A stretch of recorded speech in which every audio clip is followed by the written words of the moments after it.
Hey guys, welcome back to another video. Today we're going to be talking about 5 hobbies that I've picked up in 2025.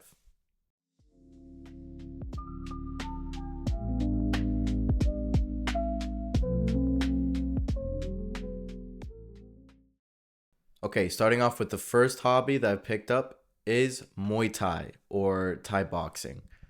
So I picked up Muay Thai. I started doing it, I started getting interested in it in December of 2024, and then I started taking it, training and practicing it in January, February of 2025. Why? You might ask. Well, I started getting into like the UFC more, watching more fights and stuff like that, and MMA in general, and just combat sports. I've always kind of, I wouldn't say I've always had a interest in it, but I've definitely recently gone more into it. And I started watching it really with Conor McGregor, and I think everybody can agree that Conor McGregor really brought the sport to another level. And so, but recently I've been kind of getting more into the tactic side of it um and stuff like that, the technical side. So I was thinking, oh, it would be nice to know how to defend myself, or I've everything in life, I've always liked things that have to do with skill more than kind of brute force. So even with football, I've always really loved technical players instead of the kind of athletic kind of players. And I think that it's the same with any sport. It's the same with anything in life, really. So that's why I really wanted to take up MMA. Not MMA, but I was thinking, oh, let me learn something that's technical that would help me.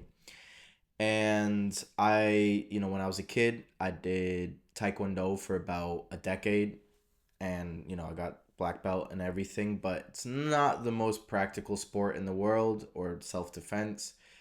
If I'm not mistaken, it was made for the Korean War for the South Korean soldiers to um, kick off the I guess opponent, the enemy, from their horses. So that's why there's a lot of high kicks and everything. And because you can create a lot more force through a kick and a high kick than with your hands. And so that's why, and you look at Taekwondo, and it's 90% kick based, and the kind of the boxing aspect of it, if you will, isn't the best. And then now that's an Olympic sport. It's more score based, and it's more kind of like how can you score points rather than pure self defense and martial arts. So yeah. I was thinking, well, it was either between like Brazilian Jiu Jitsu, boxing, and Muay Thai, and I thought that I love kicking. I've always, football, Taekwondo is kind of my background. I was like, I'd like to do something that to do with kicking, and I also really like striking in general. I know that Jiu Jitsu is very technical, extreme, probably the most technical, and that's why it was either between BJJ, Brazilian Jiu Jitsu, and Muay Thai. I know that one of the most effective arts, I guess you could call it, for self defense, especially in like a street fight, would be more kind of wrestling slash judo. But like I said before, earlier that I commented that I like kind of skill based and more technical things rather than kind of brute force. I'm not saying that wrestling and judo is pure force at all. I know there's very technical sports, but I think you can understand the difference or what I mean. Um, I mean, literally, Brazilian Jiu Jitsu was made kind of centered around the more weaker out of the two and how to manipulate the other person and blah, blah, blah, blah. So, but like I said, I always like striking. So that's why I picked Muay Thai.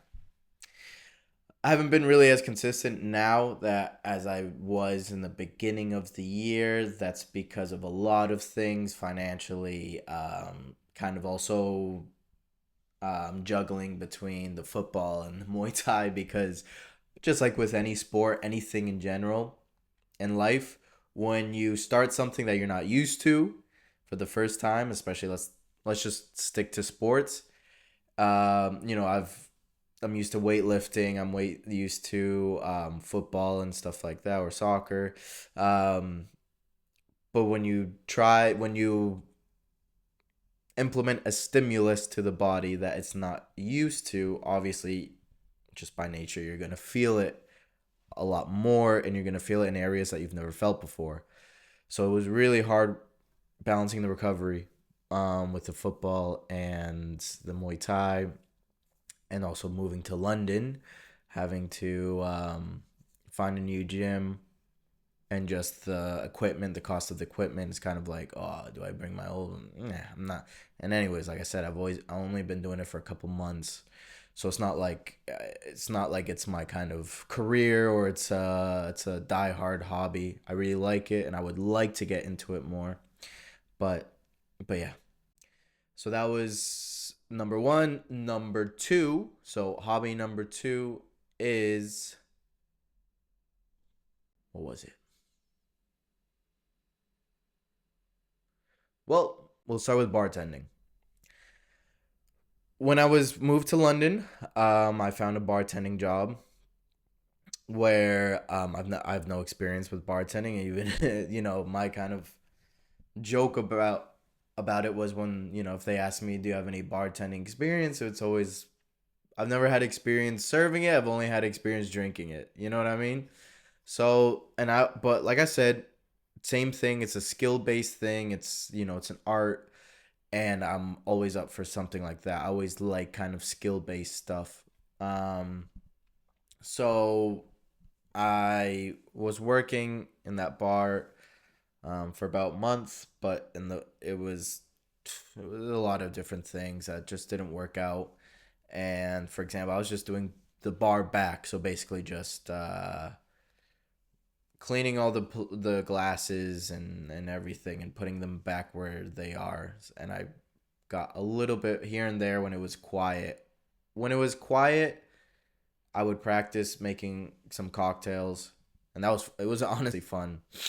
A lot of pressure though, I feel like.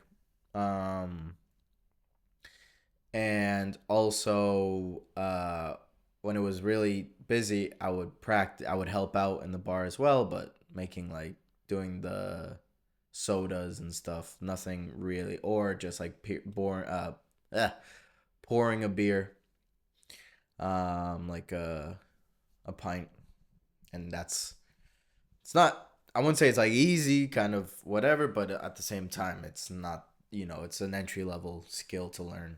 And the whole thing of bartending, it's the most entry level thing to do. So, but yeah. So I'm not working there anymore. Um, but I did take away that kind of, I wouldn't call it a passion at all, but that hobby, the interest of bartending and mixology and making drinks. So we'll see if I have free time to kind of practice that. Not maybe not make it a career, obviously, but like it's, like I said, it's just a good thing to have. So that was number two. Number three. So hobby number three, which is bit cheating because it's Portuguese. Why do I say it's cheating? Because I did not start learning Portuguese in 2025. I've been learning it on and off for the past 2 years. Um, and yeah, my experience with Portuguese, well, yeah, I wouldn't say it's a love hate relationship. It's a love hate relationship in the sense of input, understanding, love relationship. Output, hate relationship. Why do I say that? Well, because of my All right, I'm back. Why do I say it's a love hate relationship? Why do I say the hate on the output is obviously because of the famous portuñol. Um, so because of my Spanish background, I can understand a lot of Portuguese, and at least get the the topic of what they're talking about. And that's easy. Even before starting studying it, it was easy. But obviously, the output, I start speaking Portuguese and end up speaking Spanish, which is normal. So, and also, I've been learning it for about 2 years on and off, like I said. But the results and the progression I've had with Portuguese hasn't been reflected in a 2 year process. Um, but yeah, why do I say that? Obviously, like I said, when I was living in Sweden, for example, I took a huge pause from Portuguese for about 6 to 8 months to try and at least get some bit of Swedish, and then obviously, well, not obviously, I started with Portuguese from Portugal. Um, and that was I really like it. I really like the Portuguese from Portugal. Um, it was cool. A lot of people don't like it. They say it sounds ugly. It sounds like a Russian trying to speak Spanish, which I understand and I can see. But I don't know. To me, it's unique. It's like rough. It's cool.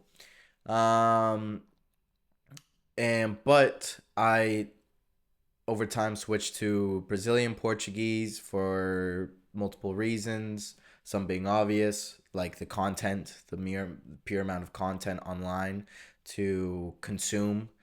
And I'm not talking about learning because, yes, obviously the programs and classes and courses you can buy for learning Portuguese from Brazil versus Portugal's there's and from Portugal there was like I know two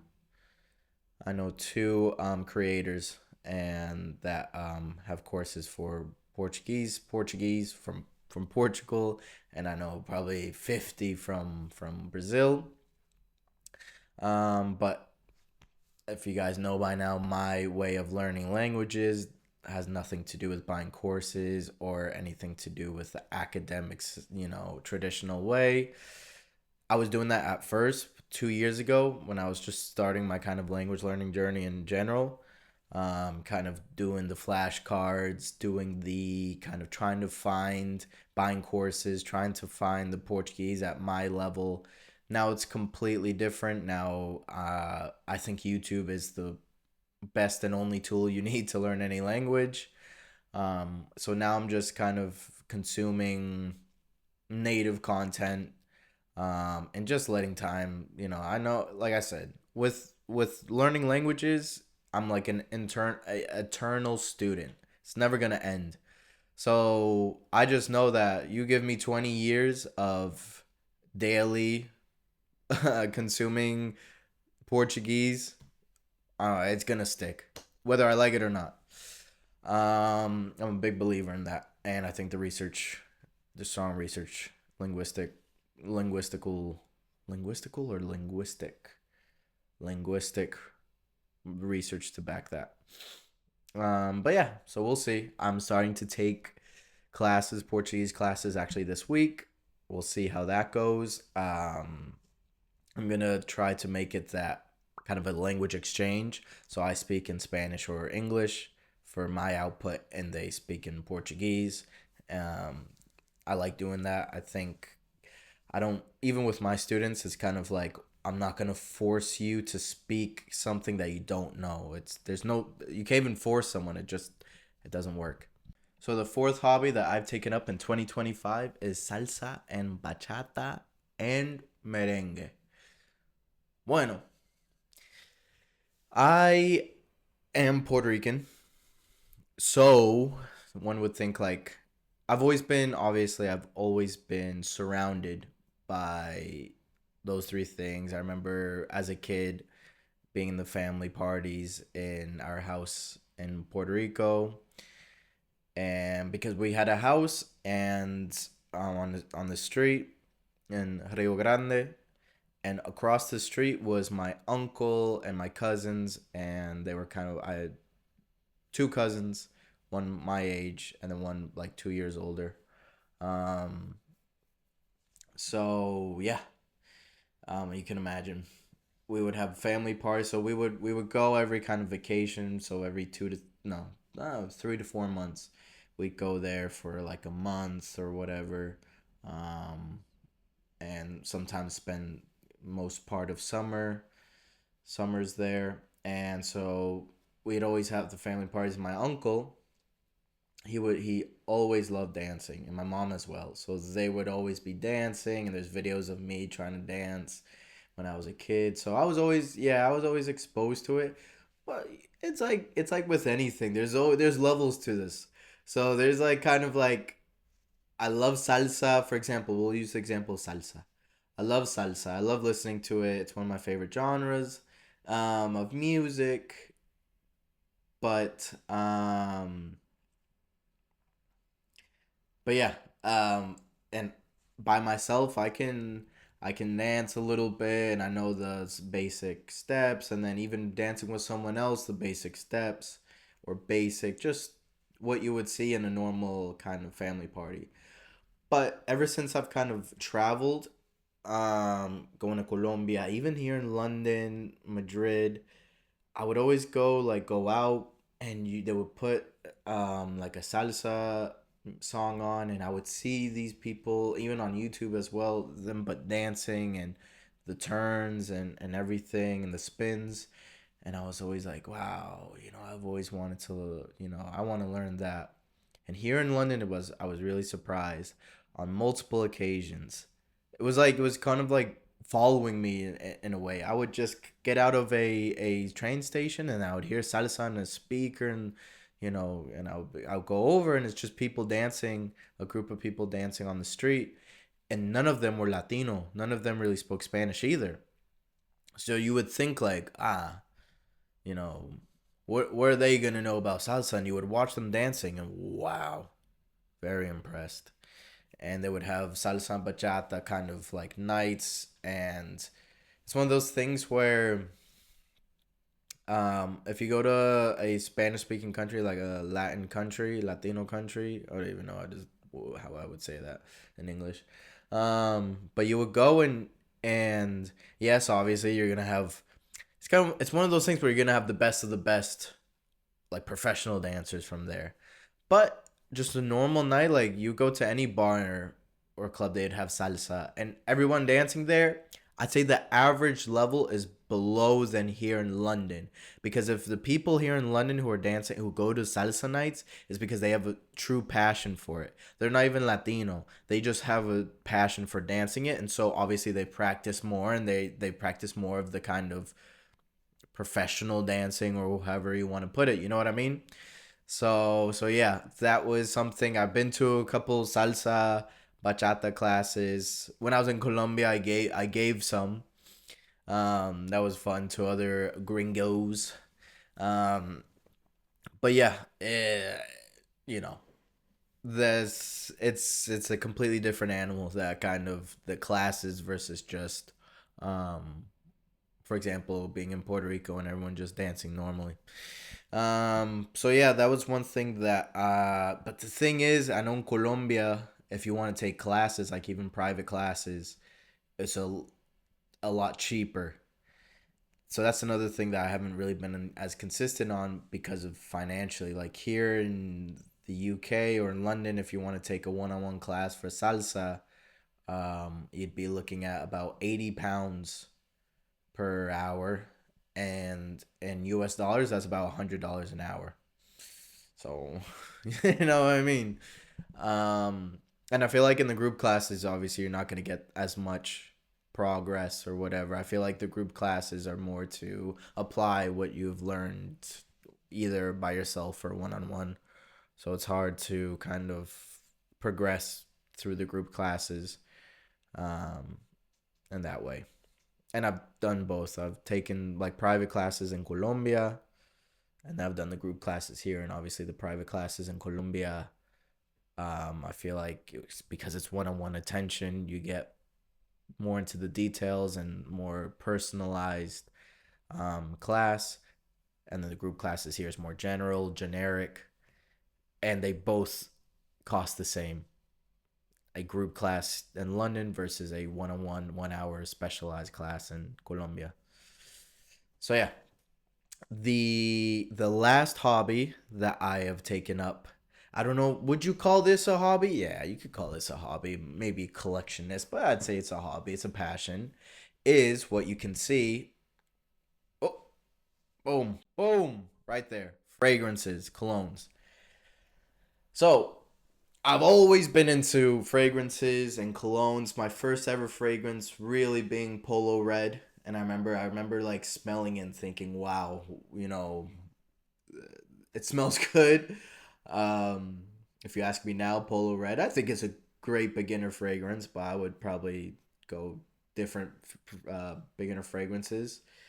Um, I'll put a B-roll or picture of my fragrance collection that I've. This is just what I have brought to the UK, and with the financial situation I'm in now, I can't, I would love to have a lot more than I have now and explore more.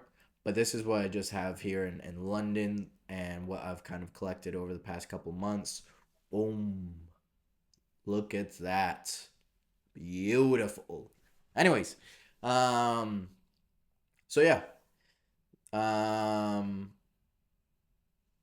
this is what I've been into lately, and kind of watching a lot of YouTube videos, seeing reviews. It's addicting, man. It's addicting. It's a bad habit, to be honest, because it's not one of those things where you can watch and you get immediate gratification from. You know what I mean? Because it's them reviewing a fragrance and you're just kind of like, oh, you don't have it in front of you, so you don't know, like, they're describing it, you get an idea but you don't really know what it is, and you get that fragrance addiction that you want to buy more, and I started getting it. At first I was like, I would buy one fragrance and you want to buy the next, and that's always been something of mine. I've always been into had that problem. um but yeah, I've really gone into it now. It's like I can't leave the house, the room, without applying a fragrance. And I think it's a if you have the money, if you know how to um budget financially and everything, it's a I don't see how it's not the worst thing in the world to get into. And but yeah, it's been something really cool to get into. I've gotten not a lot in because of the financial situation. Before, I would always be into kind of like, you know what it was?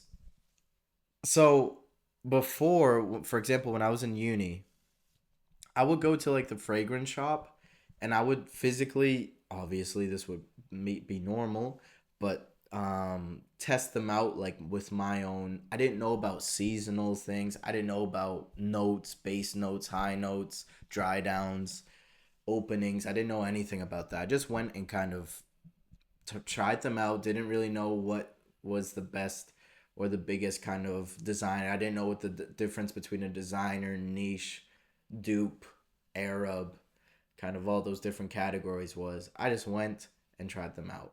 And it turns out that I'm not trying to brag, but turns out the fragrances that I kind of tried out and stuff were the kind of later I'd find out being the kind of the most hyped ones, or some even kind of diamond in the rough ones, you know what I mean?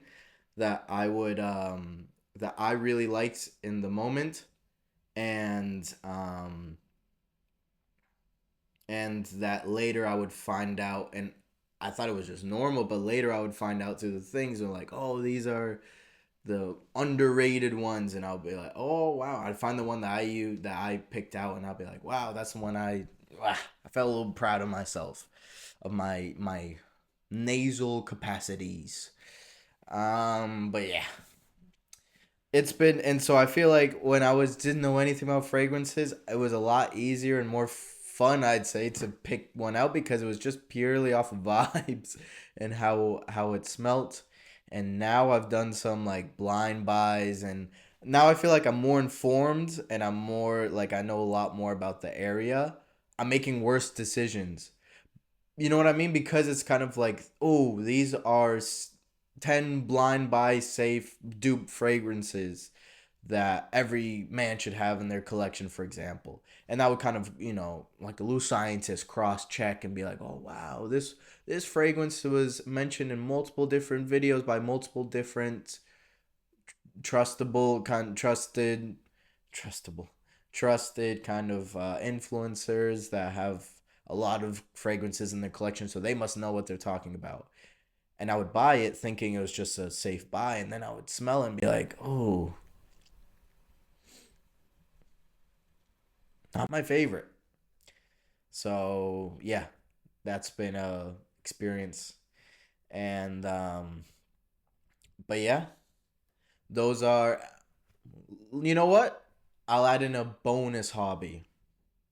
I'd say this is more of a skill, something that I think everyone will and should learn, that I've been implementing more in 2025, and it's budgeting and finances and getting kind of my finances, um, informing myself more about the finances and stuff and investing and everything. I'm not talking about day trading. I'm not talking about drop shipping and all that. Just basic, um, kind of evidence based, safe, long term, budgeting and financial tips and just guidelines to follow. So it's been, and I know in total, like in the net kind of thing, it is good. It is really good that I'm starting, and I feel like I'm starting a bit late, but who cares? Um, but I do. It's more stressful because you're more aware of. You know what I mean? It's one of those. Ah, there's a saying for it. Necessary evils that you have to confront. You know what I mean? That it's kind of like, I know that I need to learn about this, but I'm scared to learn about it because I know I'm doing it wrong, and I know I'm gonna realize what the kind of what where I'm at, and it's, you know what I mean. It's the, you want to do the, what's that behavior, when you just push it off, you want to, deflect it. Ah, avoidance behavior, avoidance behavior.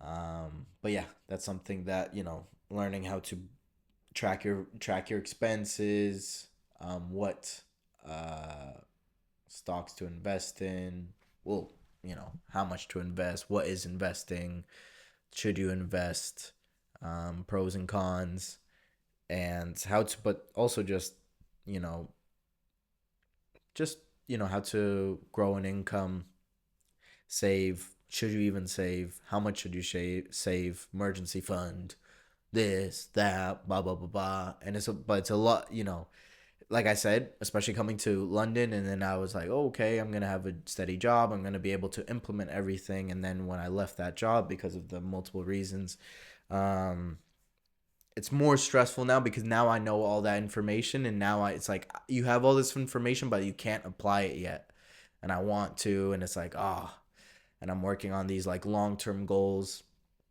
And like I said, even with this channel, it's one of those things where it's like high risk, high reward, where in the beginning you're going to see a lot of negatives.